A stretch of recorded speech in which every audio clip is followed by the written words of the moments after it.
안녕하세요. 오만과 편견 시청자 여러분, 저는 전총. 저는 연변입니다. 네, 안녕하세요. 이제 무더운 여름이 점점 끝을 향해 달려가는 것 같아요. 요즘에는 좀 잠자기가 편해졌죠. 에어컨 안 켜고 잘 수 있어서 너무나 좋습니다. 참, 이 순리라는 것이 네. 자연의 흐름이라는 것이 시작이 있으면 끝이 있고 다 흘러가는데 신기할 따름이죠. 네. 네. 근데 여러분 환절기에 감기 조심하세요. 요즘에 기온차가 커져서 감기 걸리시는 분들 많이 있더라고요. 여러분들의 건강을 기원하면서 오늘 여러분들과 함께 나눠볼 주제는 유해 청소년 업소들, 그것에 대한 여가부의 점검과 또 단속이 이루어졌다는 어떻게 보면 기쁜 소식을 여러분들과 함께 나누고자 하는데요. 저희가 지난번에 계속해서 변종 룸카페 같은 그런 청소년 유해 업소에 대한 이야기들을 우리 시청자분들에게 했어요. 근데 너무나 다행스럽게 여가부가 여름방학 때 집중적인 단속을 해서 65건을 경찰에 이제 수사 의뢰를 했다라는 그런 소식이 들려왔어요. 연변 보람을 느끼시나요?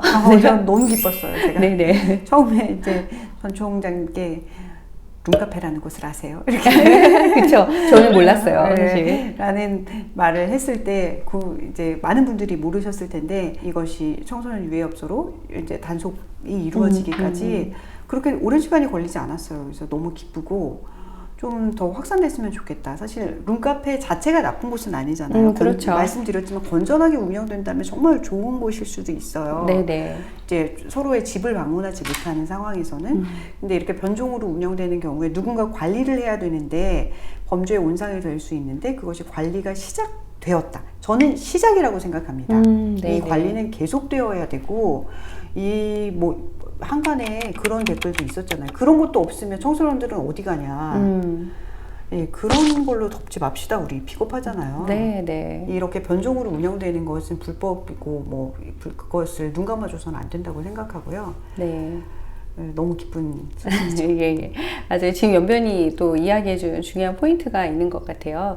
룸카페를 이렇게 불법적으로 변종해서 운영하는 이런 문제와 또 청소년들을 보호하는 문제. 어떻게 보면 이게 우리가 늘 강조하지만 법과 단속, 처벌 이런 것만으로는 해결이 안 되고 우리 청소년들에게 바른 가치관을 심어주는 어떤 그런 문화적인 일들, 또 교육들 이런 것들이 되게 중요한 시점인 것 같아요.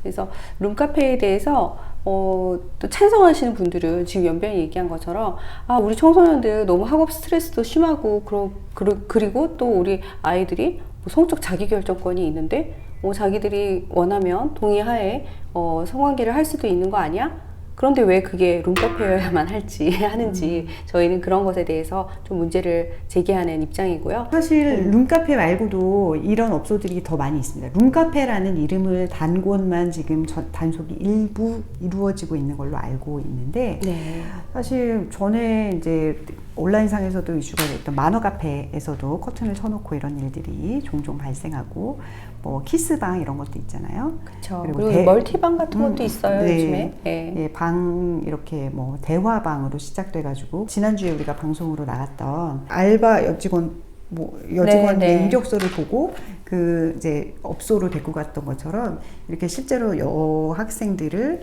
업소로 유도해서 하는 그런 업들이 많이 있습니다, 지금. 그래서 변종된 형태의 정말 그야말로 청소년 유해 업소들이 굉장히 많이 있는 거죠. 그리고 그곳에 청소년 단속이 제대로 이루어지지 않는 경우가 많이 있습니다. 인식이 서로 많이 다르기 때문인데요. 성적으로 건전한 의식을 가지고 있는 친구들은 깜짝 놀라는 문화들로 갑자기 이렇게 넘어갈 수 있거든요. 이게 어느 정도 경계선에서 청소년들을 보호 대상으로서 보호를 해주어야 하는데 이 흐름이 저는 좀 더 많이 지속되고 강화되기를 바라는 차원에서 오늘 좀 말씀을 드리고 싶어요. 어쨌든 여성가족부가 청소년 보호를 담당하는 부처로서 좀 더 열심히 일을 해서 이렇게 적극적으로 청소년 유해 업소들을 적발하고 또 그것들을 필요한 경우에 수사를 의뢰하고 또 경고나 또 이런 어떤 조치들을 적극적으로 취해주는 것을 저희가 적극적으로 응원하고 또